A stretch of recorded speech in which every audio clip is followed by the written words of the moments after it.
वैसे तो ज़्यादा जज्बा नहीं मुझे ज़िंदगी का, लेकिन फिर भी जज्बातों को दिल से रुखसत कर पन्नों पर पनाह देती हूँ। जो बीत गया उसका अफसोस नहीं, उससे कुछ सीख लेकर अपने कदमों को कुछ एक नई राह देती हूँ। So hi, I am Priyanka Rajput from Haryana and मेरी आज की कविता उन पर है जो औरत को अपनी हवस और हैवानियत पूरा करने का जरिया समझते हैं। मेरी कविता का शीर्षक है ऐ मर्द बता इतनी बेशर्मी और खुदगर्जी कहाँ से ले आता है। सो गौर फरमाइएगा, कोई गलती हो तो माफ कीजिएगा। लबों पर सिसकियां और आंखें नम हैं, लबों पर सिसकियां और आंखें नम हैं। हैरान हूं ये देखकर कि दरिंदगी की सारी हदें बड़ी बेरहमी से पार कर देता है। हैरान हूं ये देखकर कि दरिंदगी की सारी हदें बड़ी बेरहमी से पार कर देता है। औरत की कोख से जन्म ले उसे ही शर्मसार कर देता है।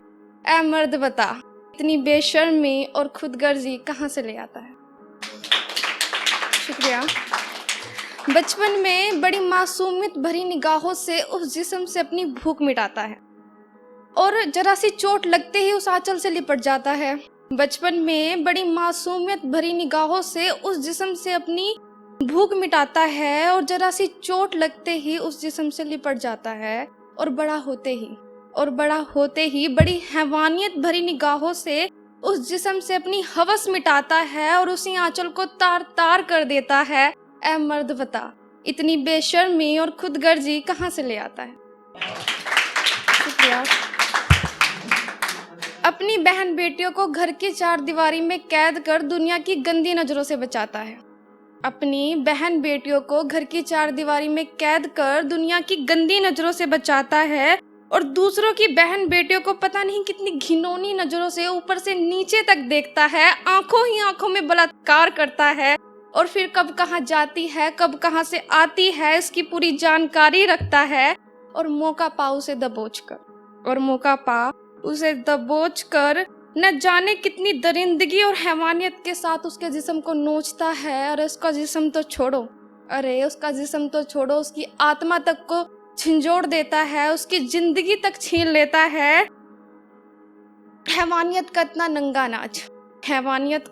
नंगा नाच कि इंसान ही इंसान को अपना शिकार बना लेता है। आजकल तो ये आम खबर है, पता नहीं क्या होगा हमारे देश का।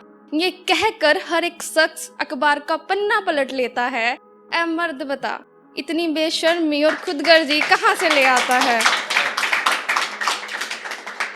माँ बन तुझे जन्म वही देती है, तेरा पालन पोषण वही करती है। बहन बन तुझे राखी वही बांधती है, हर पल तेरी फिक्र वही करती है। पत्नी बन तेरे घर में दिन रात काम वही करती है और आजकल तो बाहर भी वही काम करती है।